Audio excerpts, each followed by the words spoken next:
Hello everyone and welcome back to my channel Edmond Mendaros at another YouTube update tutorial ang pag-uusapan natin at i-guide ko kayo on how to turn on or enable post communities features on your YouTube channel.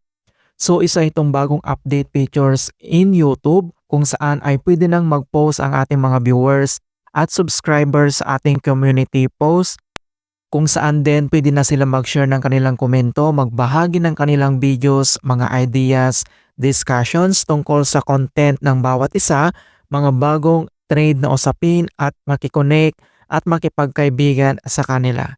Kaya stay tuned ka lang at start na natin. So nakareceive tayo ng email ni YouTube mga kaibigan. So ito yung na-receive natin na email na you've been invited to try the new communities features. Yan, so nandito lahat yung complete informations regarding dito sa bagong update ni YouTube. So introducing communities, a new space to connect. Ayan, so introducing communities, a new dedicated space for you and your audience to discuss videos, share fan, art, and new trends, and build a sense of belonging. So ito guys, yung communities are only available on the YouTube mobile app. So gagawin natin yung settings. So ito turn on natin gamit ng ating PC or a desktop. So kung mobile phone yung gamit mo, so pwede mong gawin doon sa Chrome mga kaibigan pero mag-desktop mode ka lang. Alright, so nandito naman yung kung anong nilalaman ng post communities. So build a home for your fans, give your viewers a voice, shape your community. Ayan, so napakagandang update ito ni YouTube sa ating mga content creator. Okay, so kung paano ba natin ito i-turn on? So punta lang tayo dito sa ating YouTube channel. So dito lang sa top right corner, so kailangan mo lang i-click dito yung ating YouTube profile. And then i-select mo lang dito yung YouTube Studio. And once na-open mo na yung YouTube channel dashboard, so ang next step, so dito lang sa left side navigation pane, ay kailangan mo lang i-select dito yung settings. So i-click mo lang yan. And then once na-open mo na dito sa settings, so dito lang sa left side mga kaibigan ay kailangan mo lang i-select dito yung community moderation. So click mo lang yan. At dito lang sa right side makikita mo dito yung automated filters, defaults, and then yung channel guidelines. So kailangan mo lang i-select dito yung defaults. And dito lang sa defaults ay kailangan mo lang mag-scroll down. At dito lang sa baba ay makikita mo na dito yung post in your community. Kung paano ba natin ito i-turn on or enable. And then may option din dito guys na pwede natin itong i-turn off. So dalawa po siya, turn on or turn off po siya. Okay, so makikita mo lang dito yung first box na viewer post. So click mo lang yung arrow na yan.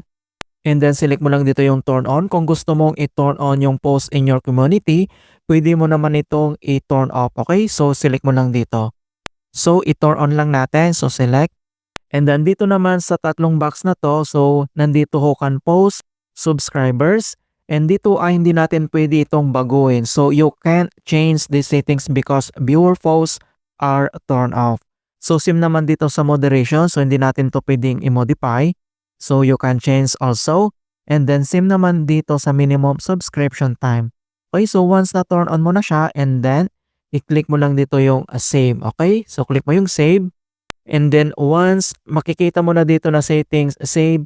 So punta lang tayo dito sa ating mobile phone. So dito natin kasi makikita dito mga kaibigan ang visit community.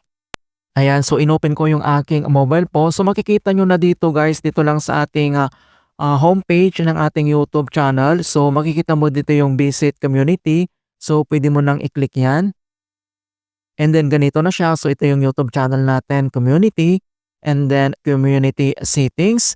So pwede mo naman itong i-click dito yung community settings. And then viewer post, who can post. And then use studio on desktop for more moderation settings. Yun nga guys, sa PC tayo pwedeng mag-modify. Alright, so close lang natin yan. And then dito na, top, newest, my post. So pwede na tayo ditong mag-post mga kaibigan. So write a welcome post, dismiss, or pwedeng start a post nito mga kaibigan. Ayan guys, so ganun lang po kasimple kung paano natin i-modify or i-turn on ang ating post communities na bagong update ni YouTube. In hope na nakapagbigay ako ng konting kaalaman at guide tungkol sa YouTube tutorial. Thank you guys and see you in my next tutorials.